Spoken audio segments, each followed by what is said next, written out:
Curfew শিথিল হওয়ায় গত ২৪ জুলাই থেকে ঢাকার সঙ্গে আন্তঃজেলার যোগাযোগ সীমিত পরিসরে শুরু হলেও এতে ভরসা কেবল বাস। কারফিউ শিথিলের সময়ের উপর নির্ভর করে বাস চলাচল করছে।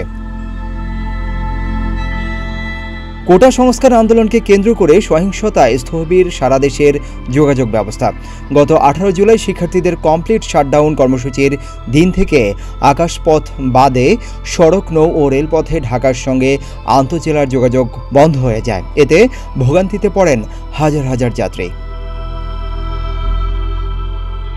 গত বৃহস্পতিবার থেকে ট্রেন চলাচল শুরু হওয়ার কথা ছিল, কিন্তু আইনশৃঙ্খলা পরিস্থিতি স্বাভাবিক না হওয়া পর্যন্ত তাও বন্ধ রাখার সিদ্ধান্ত নেয় রেলপথ মন্ত্রণালয়।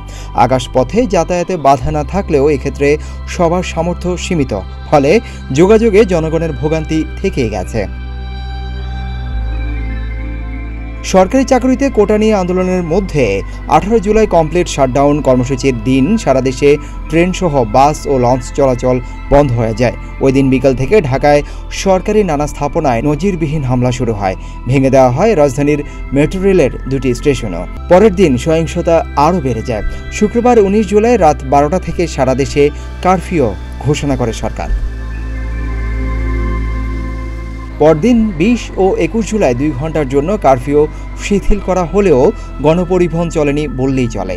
বুধ ও বৃহস্পতিবার কারফিউ শিথিলের মেয়াদ সকাল ১০টা থেকে বাড়িয়ে বিকাল ৫টা করা হয়। শুক্রবার ও শনিবার সকাল ৮টা থেকে বিকাল ৫টা পর্যন্ত কারফিউ শিথিল করা হয়। শিথিলের মেয়াদ বাড়ানোর পর রাজধানীতে গণপরিবহন বেড়েছে, সড়কে যানজটও দেখা গেছে। রাজধানীতে ২০ জুলাই সকাল থেকে বন্ধ রয়েছে মেট্রো রেল চলাচল।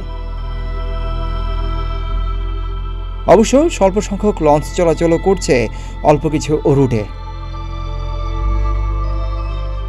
সিদ্দিকুর রহমান রুমন, প্রতিদিনের বাংলাদেশ।